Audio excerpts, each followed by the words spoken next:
So you want to buy cars from Copart, but you just don't know how to begin. Well, in this series, Copart for Beginners, we're going to teach you the basics on how to buy cars successfully on Copart and not make the mistakes that others have made.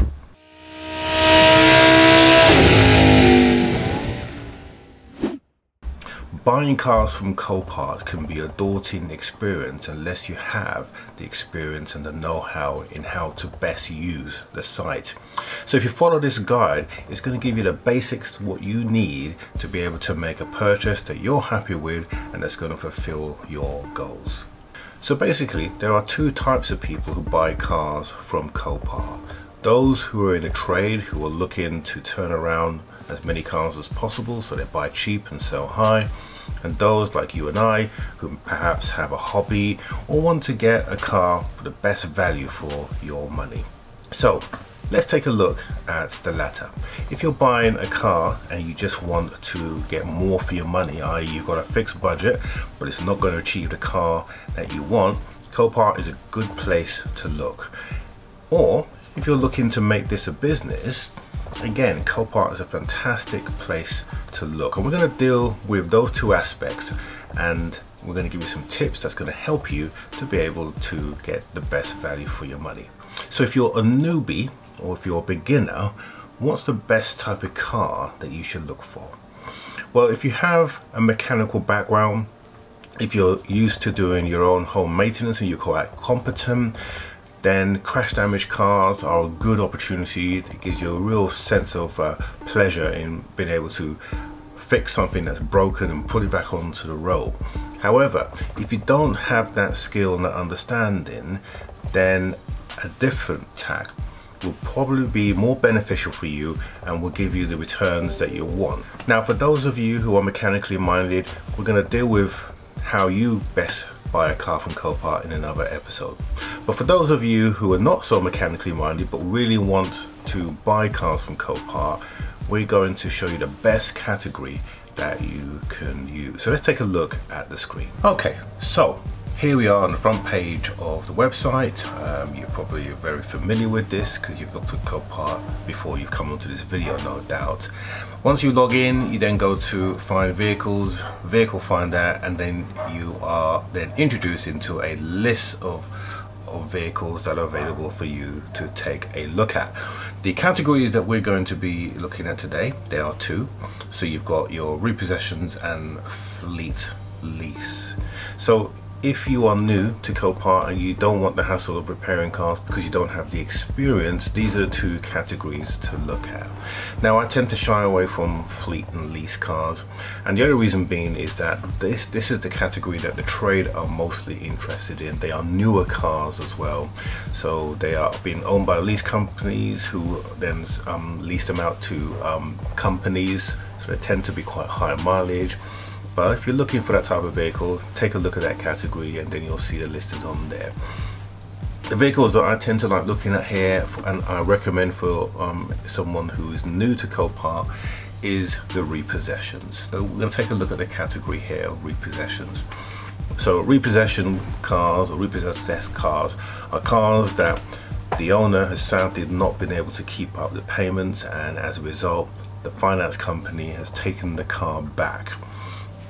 Now, the good thing about these categories, if there could be a good thing in a repossession, is that these cars are relatively cheap.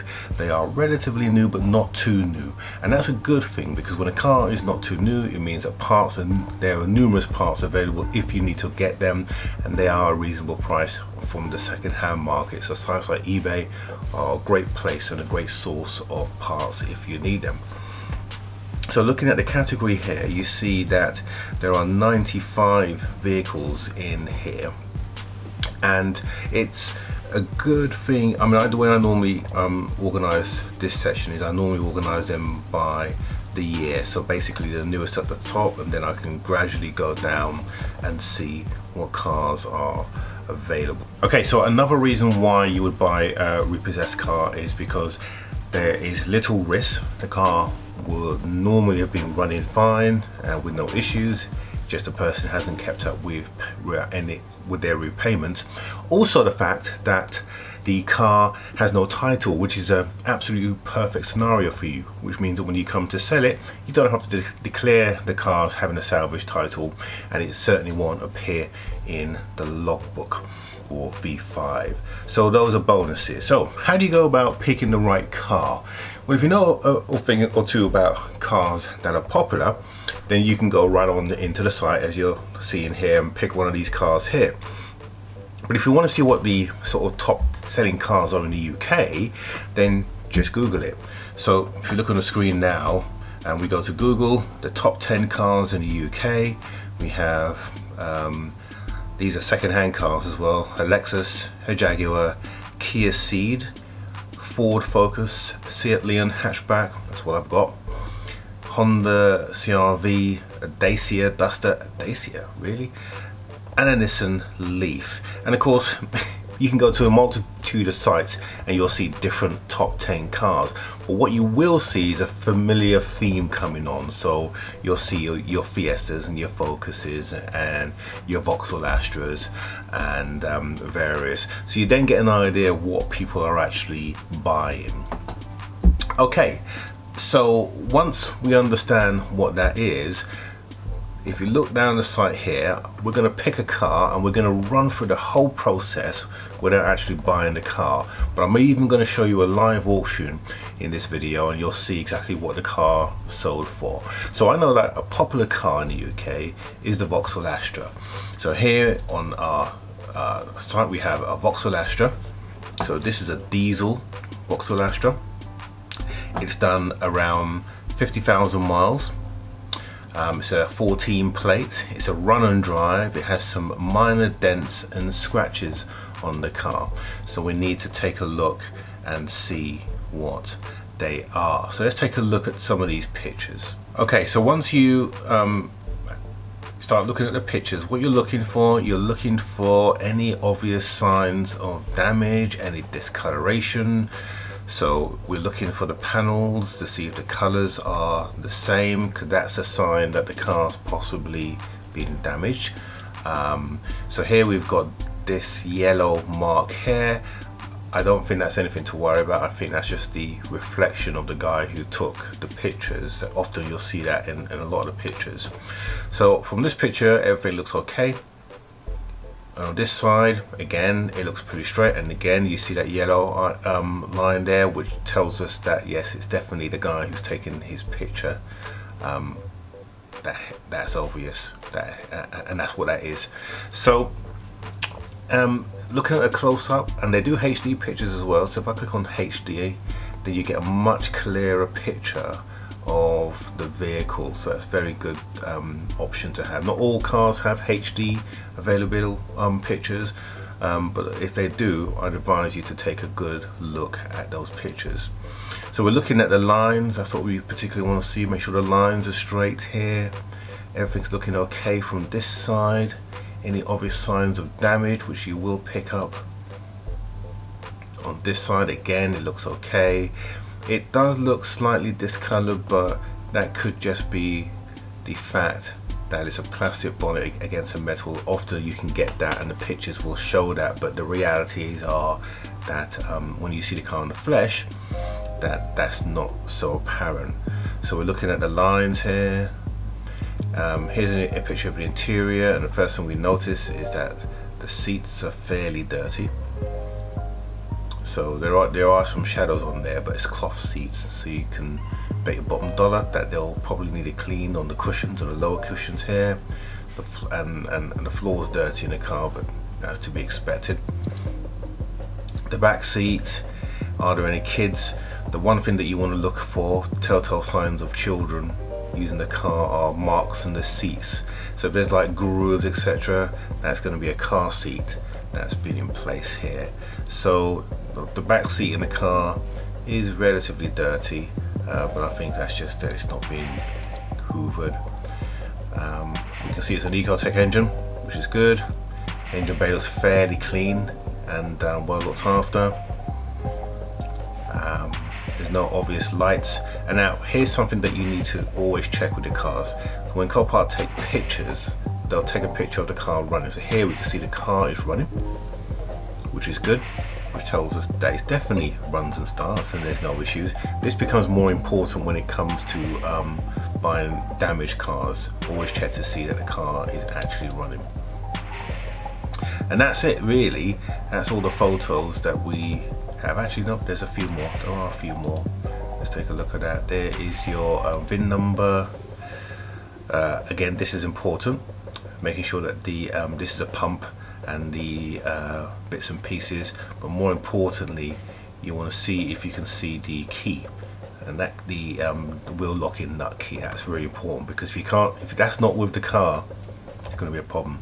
And here's that wheel locking, here's a wheel locking kit here. Hopefully it will be inside of that.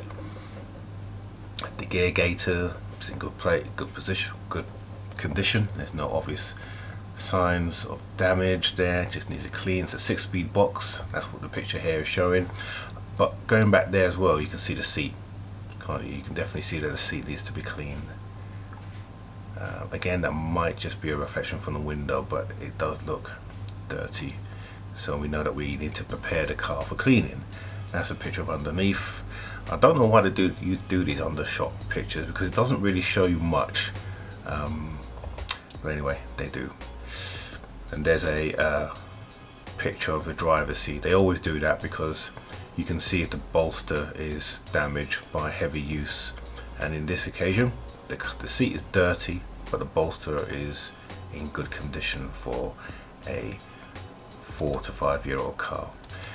Then these shots, they always do, these are just the wheel alignments. It shows you the condition of the wheel, and also you can tell by the gaps if there is any damage. Another thing I always check for again is the lining, to see that that's in a good place, and any obvious dents that may be applicable. Now this looks suspect. Well, it doesn't look suspect, it's just you can't really clear. So let's take a look at a HD picture and see if that comes up better, if it comes up at all. There you go, HD, and that looks pretty okay actually, so I'm happy with that. That's a front wheel. This is the inside. Now, does the car have a sat nav? Let's take a look. It's not obvious, is it? So I don't think that is the case. It says it's a tech model, but it may not be one that has the sat nav. I can't really tell. Let's have a look at a HD picture and see if we can see.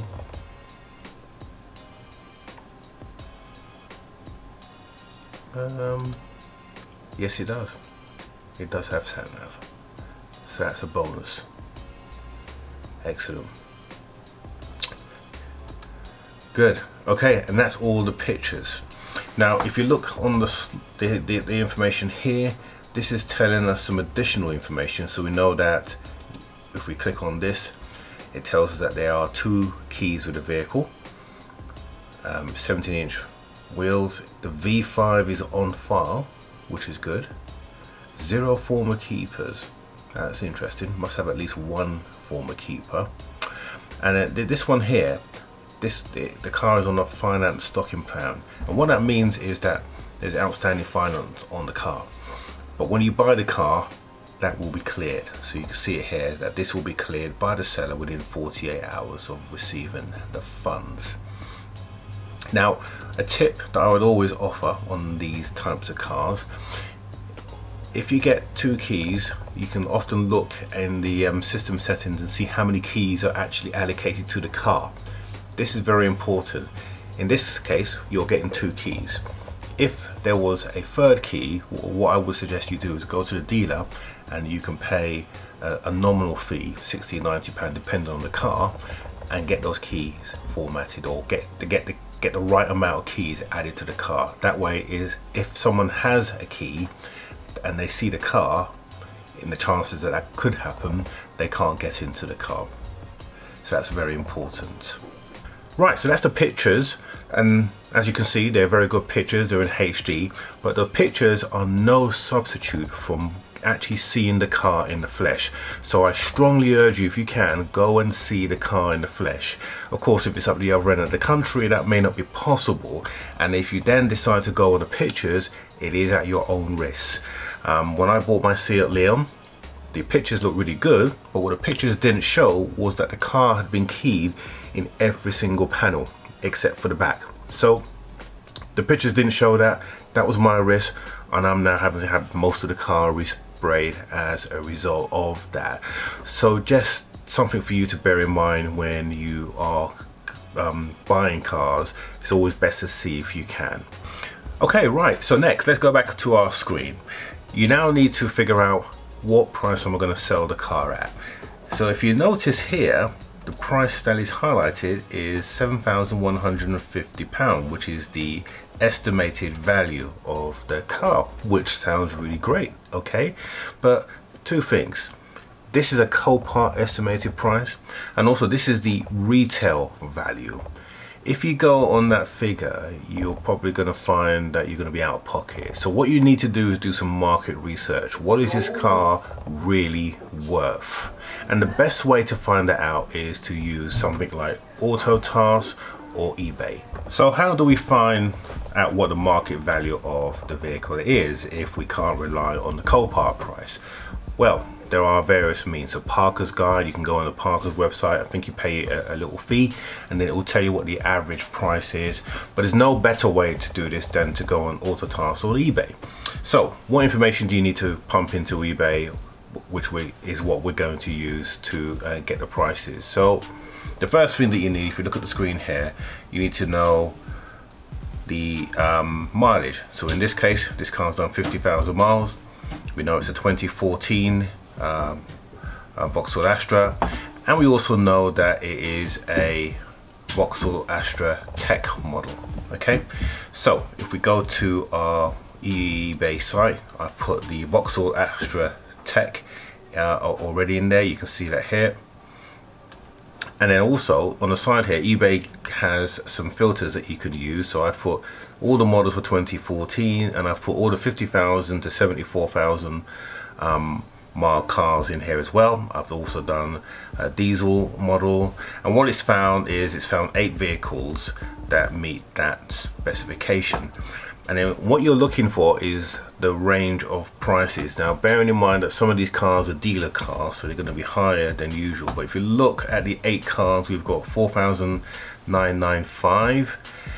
We've got a 5.9 with no picture. That's always great. I don't know how you sell a car without pictures. It makes no sense. But anyway, here's a privately owned one. This is 6,100. Actually, that's not privately owned. That is a dealer.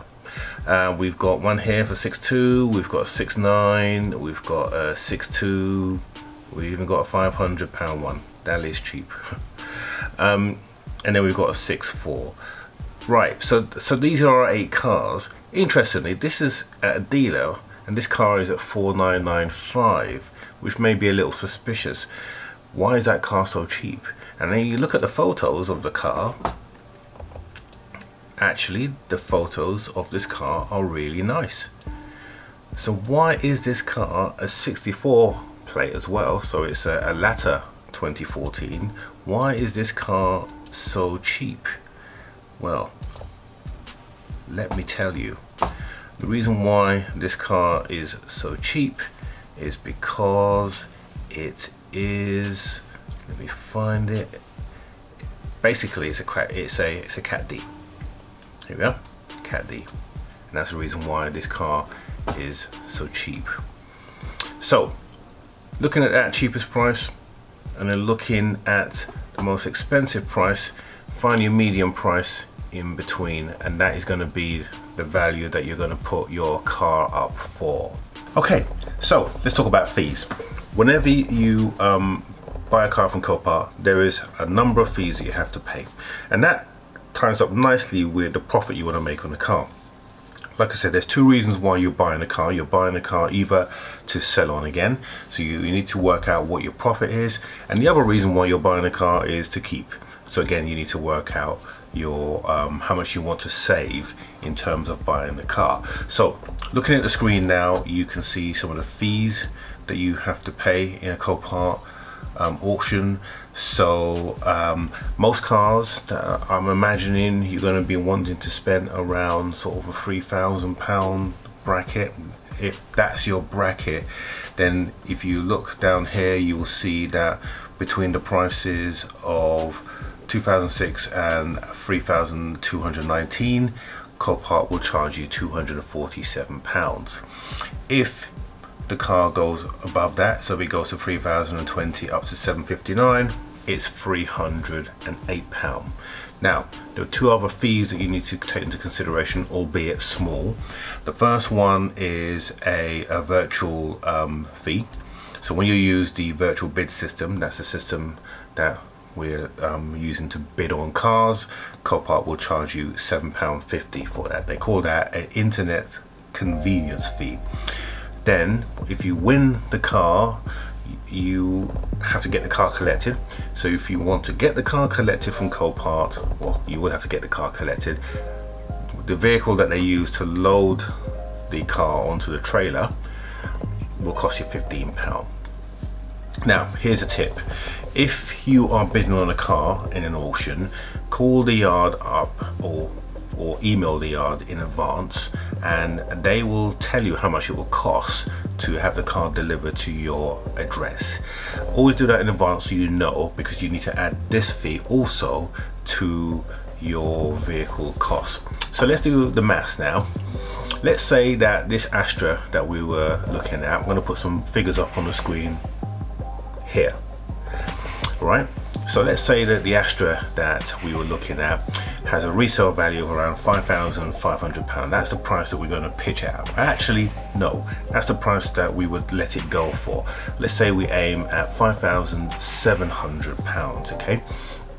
Now, the auction finishes at 3,250. Let's say that's the price that the car was sold at. Copart will charge you £308.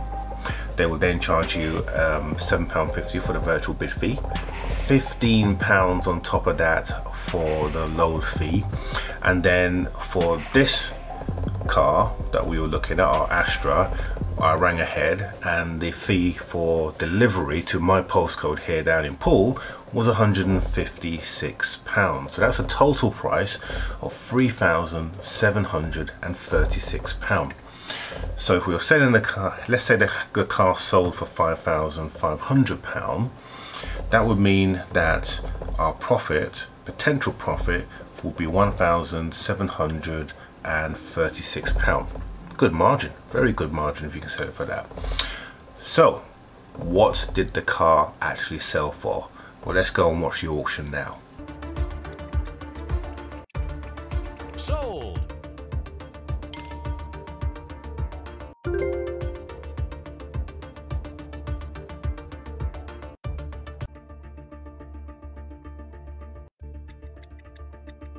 Bonus time.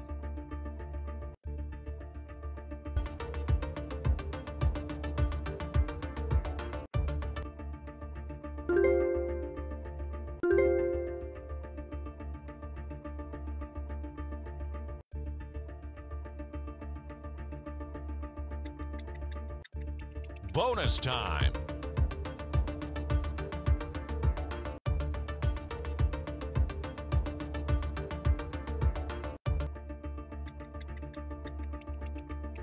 Sold on approval. Well, that didn't last long, did it? Now, notice the car started off with a bid price of £3,300. So that's prices or bids that have been placed throughout the week leading up to the auction. Then after, when it went into the auction, it literally rose £150. That was it. So that was the price that trade buyers were willing to pay. So there's a good bit of advice there. Be cool when you're bidding on the cars. Don't go crazy and put big bids in, because all you'll do is get the car at a higher value that no one's willing to pay except for you, and you'll end up buying the car for more than what the trader are willing to pay. Watch how they trade in small increments or £50. That's what the normal bidding rate goes on. And then when you get to your level, to your maximum, stop and just let the car go. There will be other cars. Don't go above your bid, otherwise you'll end up buying a car for more than it's worth. So good bit of advice there. And interestingly, if you notice, the car sold and upon approval. Now what that means is that the finance company will now have to decide whether they're going to let the car go at that value. And what they'll do is they'll give you a counter bid. So they say, well, actually the car sold for this, but we're not prepared to sell it at this value. We're going to offer it to you at this value. Now you have the choice of accepting that or countering. If you counter, the chances are that they won't even entertain your quote. They'll just put the car back on the auction. Now what happens if that happens? And in fact, if you look at the Vauxhall, it is back on the auction. So the auction finished and it's now back on for sale again. Well, it puts you in a good position, because you now know what the insurance company want for it, because the price that they offer you is a price that they were trying to get. Now often a car will not get to its reserve price. It gets put back on the auction and then the whole process happens again. Now if the car on the second time doesn't get to its reserve price, the finance company will begin to relax a little bit, and they'll let the car go cheaper. That's exactly what happened with my TT. I knew what the price was, but instead of putting in the maximum price, the price that they wanted for it, I played the auction game, and then when it finished, I wanted to see what they would offer, and I thought, well, whatever they offer, I know what they offered the previous time. I'm happy with that price. I'll accept it. And actually, what happened? They literally, the price that the auction closed on, it was the price that they sold the car or let the car go. And that's why it's always good to haggle, but know that if it goes back on, and it will go back on straight away, you now know what the price that they want. So that's a good tip to bear in mind. Okay, so you've won the auction. Hooray, you've won your first car. Now what? Now you've got to prepare that car for sale.